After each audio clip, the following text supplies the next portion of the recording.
Welcome back to the podcast and to episode 6. We're going to do a little book review today, but first I want to remind you that we have the checkered flag mass coming up. So beginning, I think it's May 29th, 28th, 29th, the Grand Prix starts in downtown Detroit. And we will be having our Mass on Saturday, May 31st at 6 p.m. It's going to be fun. It's just, a little bit laid back. Wear whatever, black and white, uh, whatever your favorite auto racing uh, regalia is, or just come and have a good time. This is a great Mass to come and bring a friend and then head to dinner afterwards, right? So when I encourage you to check out the last episode with Letty Azar from Penske, where we talk all about the Grand Prix and check out check out their website as well. So come on down for the Grand Prix, stay for Mass. It's going to be a great time. So today we're going to talk a little bit we're going to do a book review, and we're doing a book review on this book called Tattoos on the Heart by Greg Boyle, Father Greg Boyle. He's a Jesuit priest. And this, Amy Kettner from I think it's episode 3, which was Strangers No Longer, she mentions this book. And so I decided, hey, let's just do a book review on it. And it's really on the power of endless compassion or boundless compassion. So a couple of things about this book I want to share a few quotes from the book and then maybe just share a little bit about how the book affected me. I definitely give it 5 stars. It's not necessarily a memoir, as much as it is about Father Boyle talking about his homeboy ministries in LA, California. And then so he sprinkles vignettes throughout the book. There are quite a few vignettes, and he uses these to illustrate what he's saying and what he's talking about. But really, the book itself is on this idea of compassion, which I think is something that we are wrestling with. If you're, unless you're hiding under a rock, you've heard the news or seen a meme or something like that talks about the idea that empathy is a sin. And so this is a great book to challenge that mindset, especially if it's something that maybe you're wrestling with. And I mean, I don't know that there's anybody necessarily not wrestling with the idea of loving our enemies.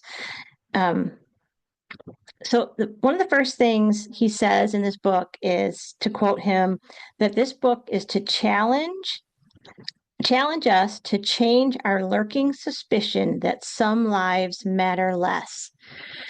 And so much what I hear, the rhetoric that I hear today is really this idea of that certain people matter more than others.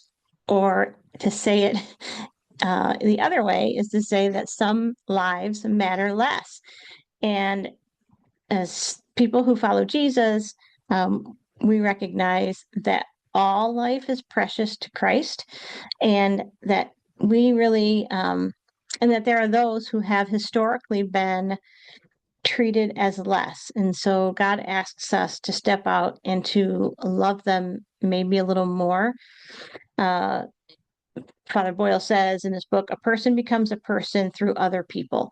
So really this idea of it takes a village, or it takes a community, and really it does. I think I mentioned this in one of the other podcast episodes, that sociologists will tell you that the number one resource for anyone moving from one economic, status to the next, that the number one resource is community. That we can have money and we can have all these other aspects, but if we don't have community, it will be very difficult for us to get there. So it's kind of the research challenges our American perception of, well, just pull yourself up by your own bootstraps.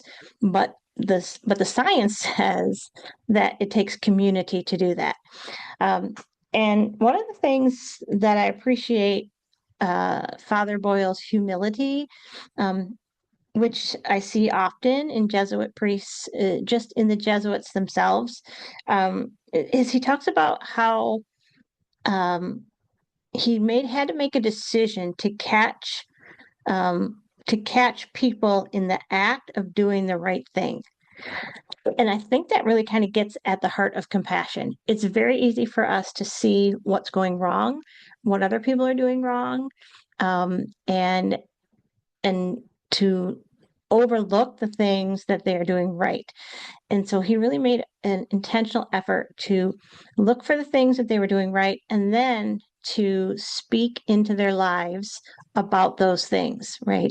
To recognize when he sees a moment of bravery, a moment of courage, a moment of humility, a moment of empathy or compassion, to then say, hey, and name what it was that he saw that was good and to build them up and to edify them on what they did right. And um, it's a complex ministry. I think, when people talk, he in particular, and all of the people in Homeboy Industries work with gang members and trying to uh, help the gang members who want to leave that life to do so.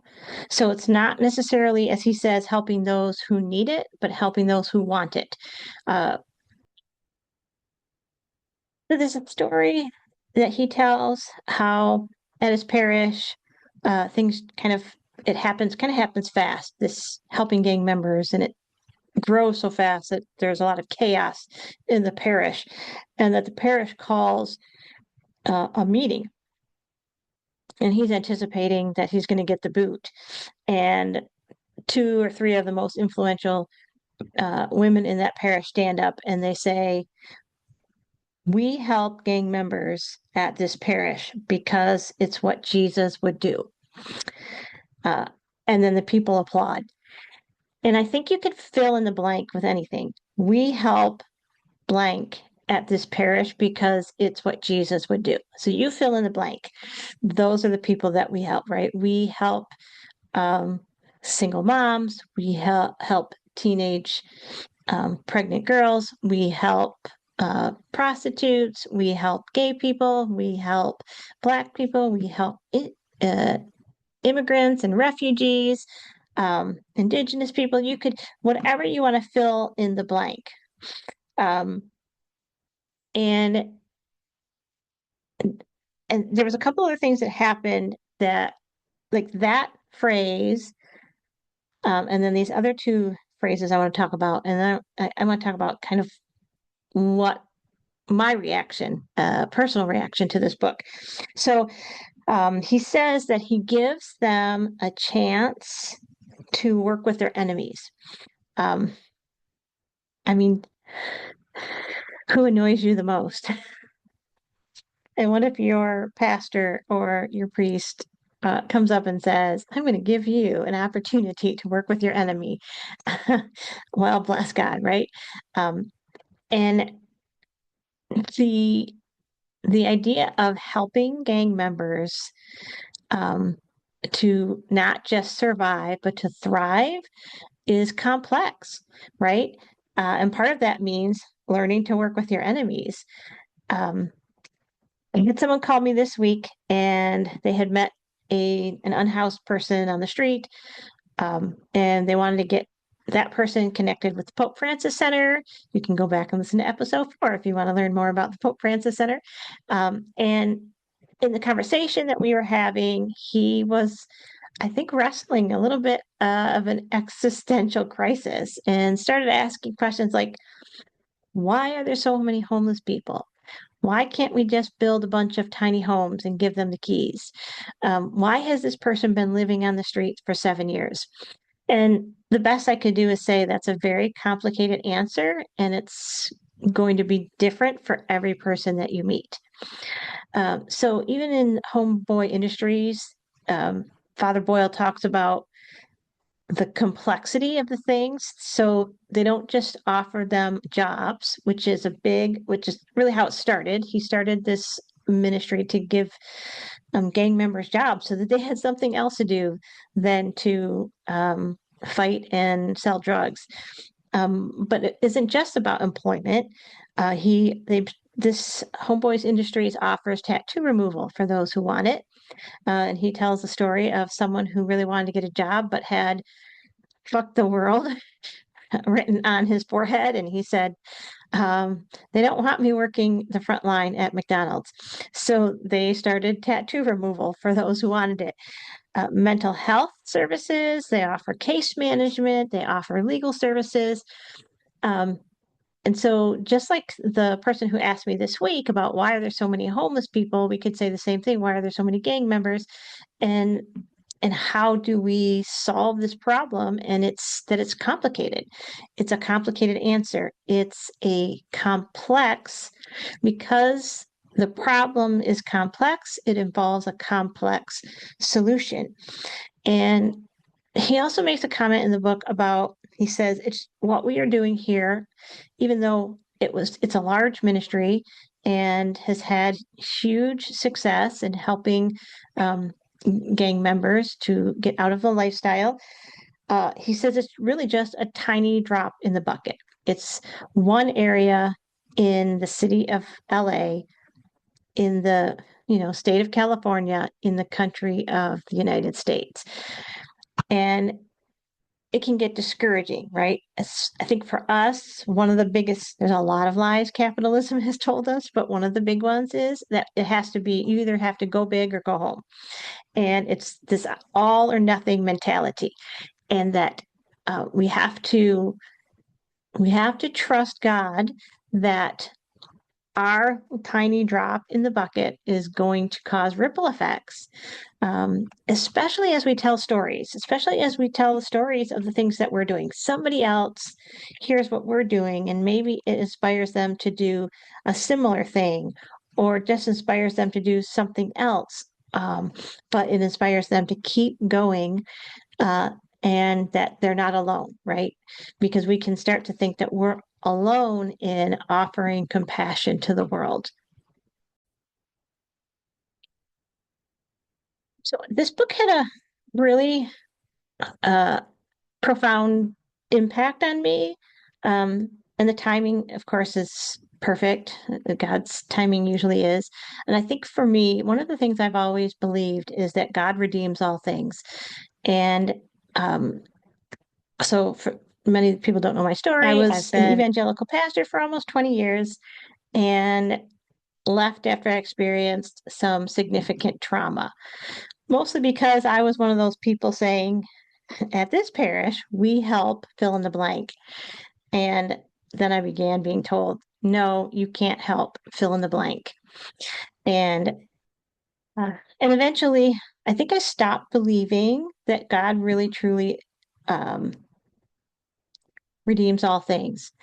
So anyway, I found myself uh, for for about 2 years with no church home and no place to go, and trying to find a place where I could take this belief that God redeems all things and this idea that um, nobody changes without community, and to hold on to this idea that at this parish we help fill in the blank because it's what Jesus would do. Um, because what do you do when the people stop applauding, right? When the people stop applauding you for helping fill in the blank, and they start criticizing you for helping fill in the blank, right?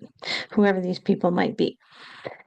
Um, and so I'd say this book is timely because I'm coming on my 1 year anniversary of being here at Saints Peter and Paul Jesuit Church, and found a community again where they are standing up and saying, at this parish, we help you fill in the blank. And the people are applauding, and they're continuing to offer compassion and empathy to who some people would call the least of these, right? They recognize that these people matter and that we need to create space and create a place for them to belong. So I think for me, the book was, uh, as I've had to deconstruct a lot in my faith the last few years. And I think for me, this book did more than probably anything else I have read on deconstructing and reconstructing your faith. So, obviously, I give this book a 5 stars. I'll put a link in the show notes. So if you want to go over and get a copy, you can, wherever you buy your books. I'm sure you can find it at the library if you want to pick a copy up there. Um, Check out your indie bookstore too. They will really appreciate it if you would come in and purchase this book or ask them to order it for you. So, anyway, I don't want to spoil too much. I just wanted to share a little bit of the book. It's very profound. It's theologically profound and theologically deep. However, it is very well written in the sense of it flows easy. Like if you don't have a college education, you're still going to be able to read the book. He doesn't write lofty. He writes in a very humble way, but in a way that is also profound. So I highly encourage you to pick up this book. And I mean, if nothing else, you need to read something by a Jesuit, and you'll make that your goal for 2025. And also come see us at the Checkered Flag Mass. We would love to meet you if you've never been a guest with us before. If you come all the time, then hey, share this episode.